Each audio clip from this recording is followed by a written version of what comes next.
Hello, my dear children.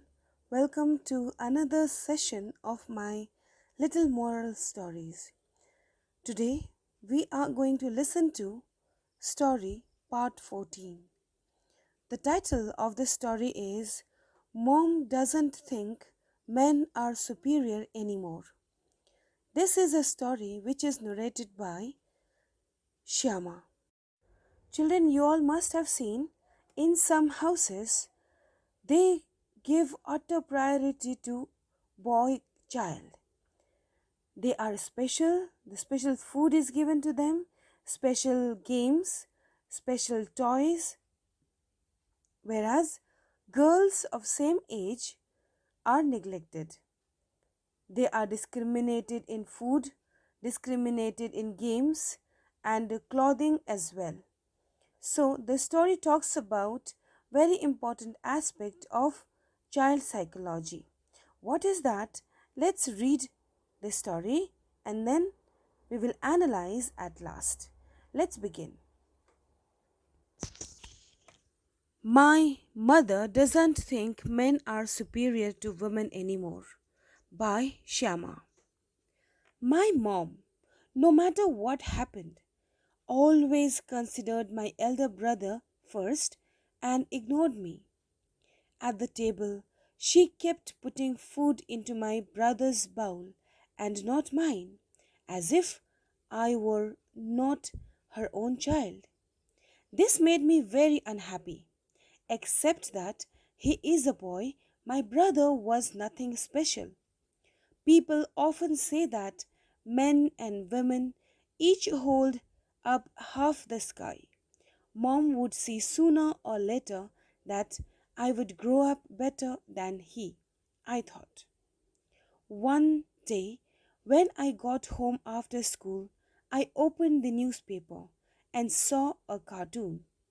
It showed a balance scale with a boy sitting high up on the left side, holding various fruits and foods in his arms, while a little girl was sitting listlessly on the other side, being beaten and scolded by her parents.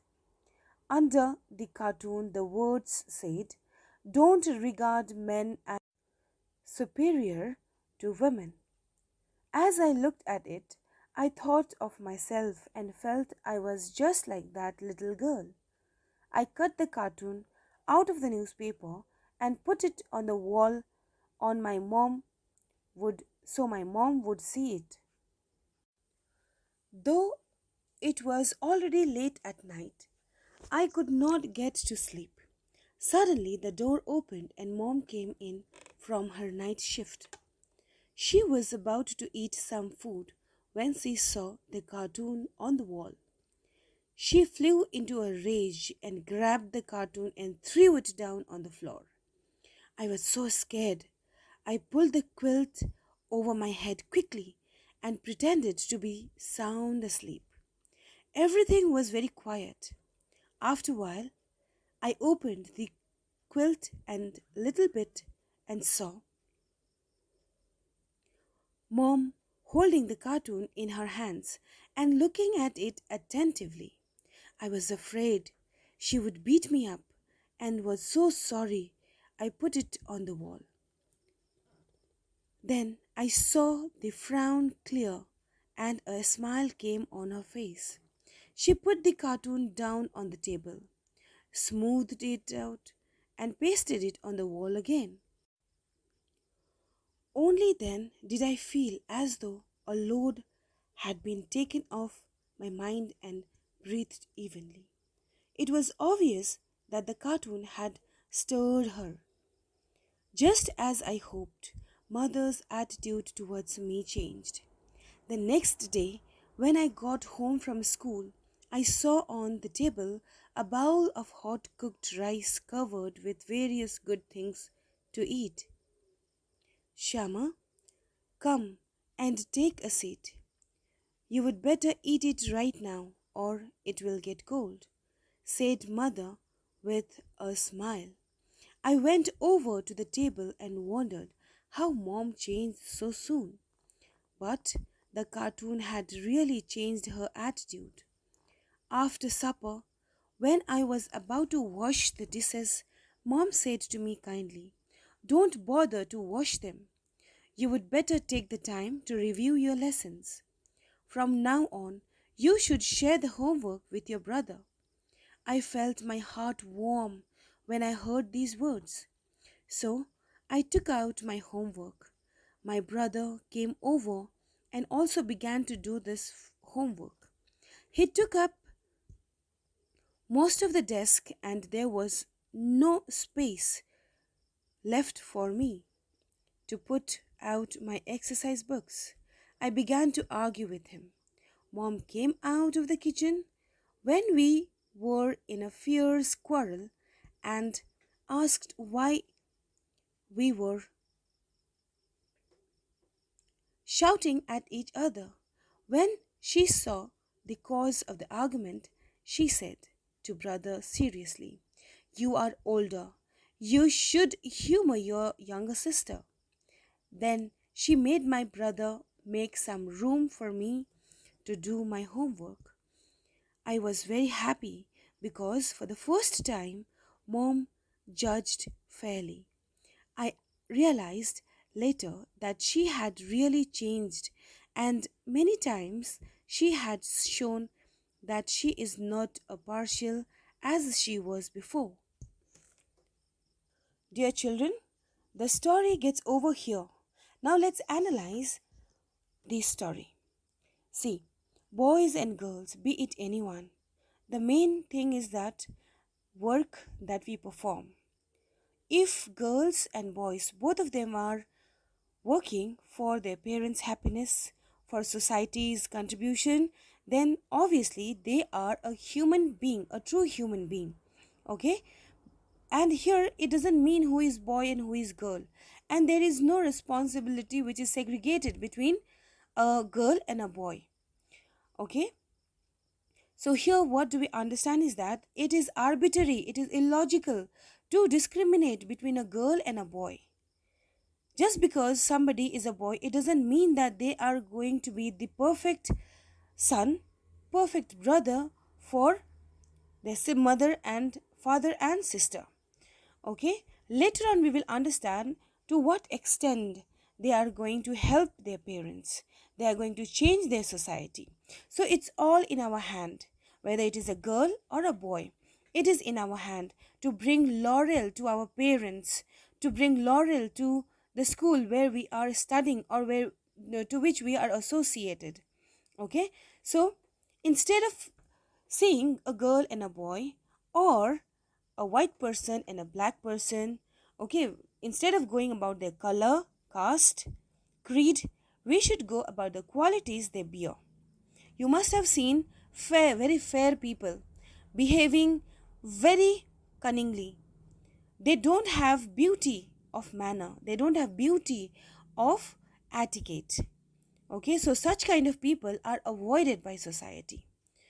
Okay, so be it dark, dusky colored man or woman, but if they are healthy, if they are knowledgeable, if they are intelligent, then this will compensate other issues. Okay, so when we are a social member, we should not judge people by their appearance and the possession that they have. What should matter is their nature, their etiquette, their behavior, their gesture, etc. Okay, so here mother was very wrong when she segregated boy, a boy and a girl, because both of them were her own children. So she should have given equal priority to both. But just because she was a girl, the daughter was being neglected. So this was very wrong thing, which at right time mother analyzed, and now she is respectful in front of the eyes of her daughter. If she would have continued discrimination, then maybe in later life there would have been a rift, a gap between mother and daughter, which this did not allow. Very quickly she understood, and our family was saved from getting disintegrated. Okay, if people are not able to fight and start making grudges in their heart, they will sever themselves, they will detach themselves from the association of their relatives. So that situation never came in the life of the child Shama. So here we need to understand that mother, if they are wrong somewhere, it should be, they should be changed by their children. Children, don't accept everything. I keep on telling you all, don't accept everything which is being followed. Ask questions, use logical answers, and try to get logical answers also. If you don't get, try to pose questions. In this way, there will be overall development of your brain.